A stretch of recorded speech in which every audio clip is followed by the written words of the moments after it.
Over the last several years, I've thought about this concept of man being a paradox for quite a long time.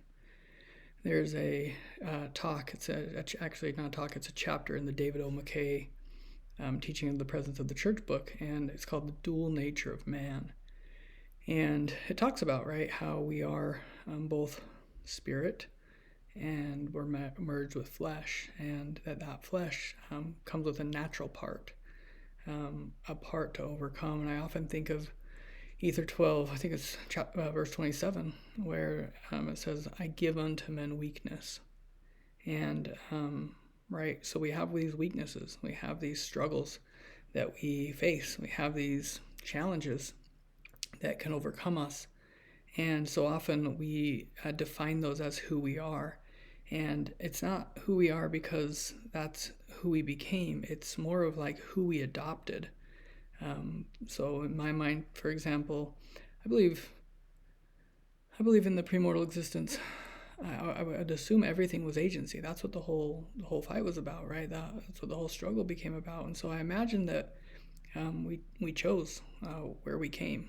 I would imagine we chose open eyes to know some of the challenges we were going to face, and we could kind of see with a different perspective of like, oh, okay, I'm going to go into that family who has this challenging struggles. And I've talked about this in other places a lot. President Nelson says we were prepared for everything and anything we would encounter in mortality. So if we imagine, right, we're like looking down, and maybe we even knew like our ancestral lines. Actually, I believe we did. I actually have a line in my patriarchal blessing that says you knew your family members. And so, I imagine that we looked down and we said, okay, we're going into this, and over this many generations, we're going to try to progress as a family and help each other get to the same place. And I absolutely believe some of us chose to go into specific lines, going, well, this one's a wreck, and we're going to come and we're going to be what we call chain breakers.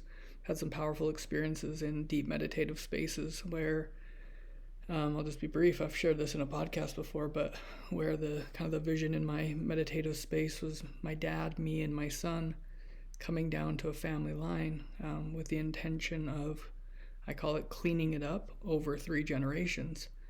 And my dad had certain struggles that came from his, upbringing and things he endured in the form of abuse, and those affected him. But he, in the course of his life, has overcome those, and he didn't pass some of them on to me, meaning I didn't experience those same things. I didn't have to face the same type of emotions that he did from certain behaviors. And then, right, I have mine that I'm working hard to overcome and to change, and very consciously, even though I'm not a perfect father, more intentionally make sure like my son has what I didn't have to overcome that. And so this dual nature, this paradox, right? Like if we can get in tune with who we really are, and like, oh, I'm a spirit, and I came to this body, and like, what's the natural part of me? Okay, I have this tendency similar to my dad. Oh, our family line is whatever. We're more fiery, angry, more withdrawn, whatever, right? And we look at it and we go, okay, like this is my natural nature that my spirit is here to overcome. And so this paradox, I'm going to quickly pull up the definition of paradox. And I want to just share this real quick because a paradox, they happen all the time in spiritual contexts. And I've been becoming more aware of how they're playing out in my life, and that they're often there, and I think they're part of a test for us, as all things are, right? So let me just pull this up real quick. I had it pulled up, but I have bad eyes, and I don't know where it went, so Paradox, okay? So, it says here, a paradox, it's a self-contradictory or absurd, but in reality expresses a possible truth. So it's a statement, for example, that is self-contradictory. It says any person, thing, or situation displaying an apparently contradictory nature, okay? A self-contradictory and false aspect of self arising from seemingly acceptable premises or correct logical arguments.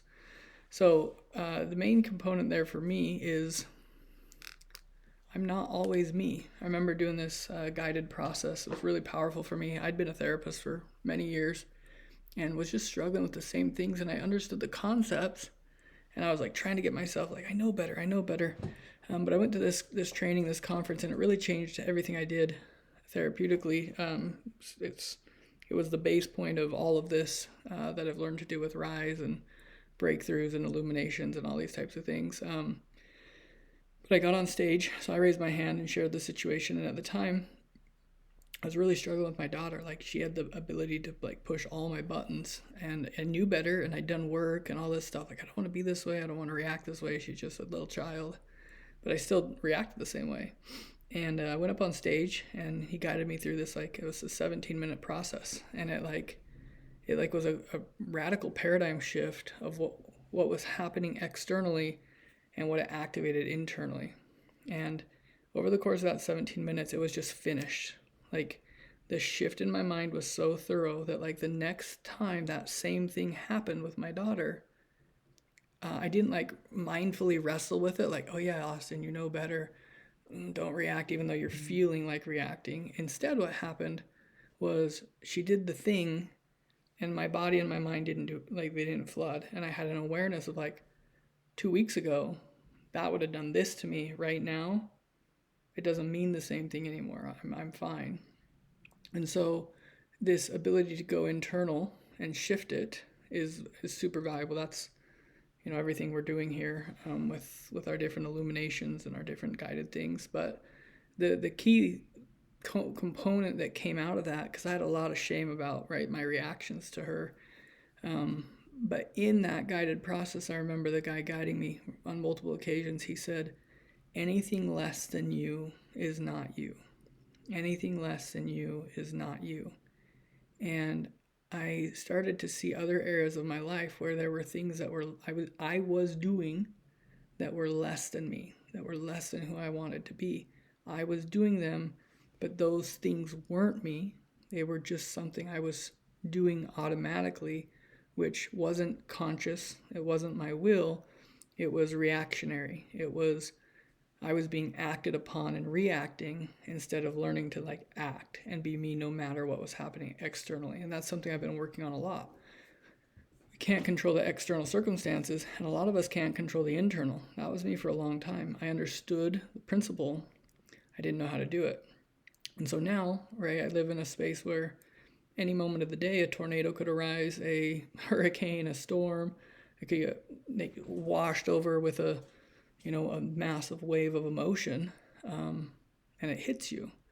But training your mind, and I would say really being in tune with your spirit and having your spirit train your mind, where your mind goes, oh, hey, this is rough.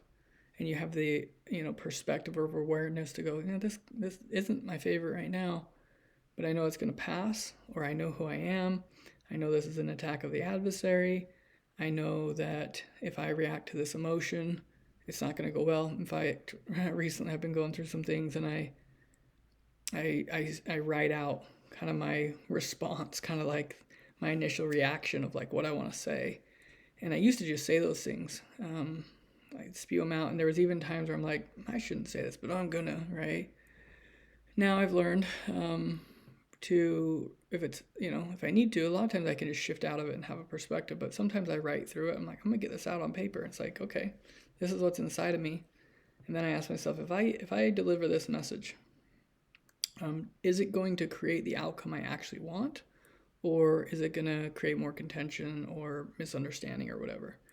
These are skills that I'm, learning to implement, that I learned, the concept of, but putting them into practice, was a challenge. And so that's part of why Rise and Reclaim have been developed. It's putting things into practice on a daily basis so they become a part of you.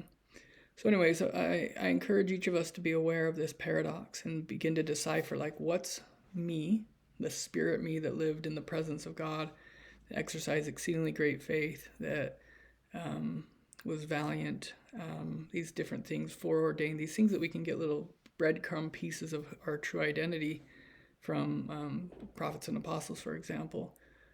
Who is that me? And then who's the me that I'm here to overcome? Like, I often think, like, my natural man, he's a beast. He's got some issues, right? Me, spiritual Austin, came into this natural man combination of the flesh to become the soul. And I'm here, you're here to overcome the mind, to overcome the childhood experiences you had, to overcome, the DNA or the family line, issues. Some of you have covenant curses. We talked about this in the podcast before, where your ancestors didn't keep their covenants, and you've been, let's call it, cursed. But also, I think you've been sent or even chose to come to reverse that cursing. And so my encouragement is to try to take a minute today to love yourself, and then separate yourself from the you that's not you, and go, that guy's not me anymore. I need to change him. I need to put off that natural man. I need to become a new creature through the atonement of Christ, which, right, we would call like a rebirth, where it's like, no, I'm not the natural man anymore. I'm reborn, a spiritual man.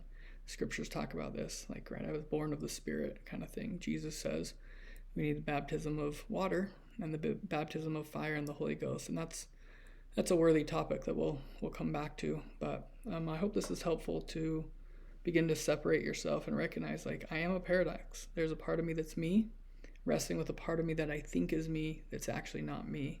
I see this so often in just myself, but working with people that struggle with addictions. Like, they identify themselves as, the addict, or, I hear all sorts of names, right? You're not the addict. You're a spirit that came, and the body and the mind can become addicted, and it absolutely can drag you down and away from your spirit. Like, I think you can totally disconnect from your spirit being, right? You stop following the light of Christ, you stop seeking the Spirit. Like, now you're just living more in line with like an animal, right? You're just reacting to things, very little consciousness. So I think as men striving to be like God, we have an opportunity to rise above the natural, the carnal, the sensual, the devilish. And I mean, if any of you know me, like, I've participated in all the darkness. And to be honest, I liked it for a long time. I don't like it anymore. I turned on a show the other day that even just a year ago I watched season 1 of. It's not a bad show. So it's a Lord of the Rings, whatever, Ring of Power, whatever. Watched 8 episodes, and I was like, oh, cool. And I turned this one on, and like within the first few minutes, there was like a ton more violence. And I'm not typically, like, I'd say I was desensitized to violence. Like, I watched a lot of violence, and I liked the feeling that watching that stuff brought, and I don't like that anymore. I was like, I don't want to watch this. I'd rather spend my time listening to some music that creates more of a feeling that I want than this, just violent entertainment that's no longer entertaining, which is a good progression. So anyways, hope this is helpful, and there's other paradoxes that we'll talk about, but let's start with this awareness, like, I am a paradox. Talk to you later.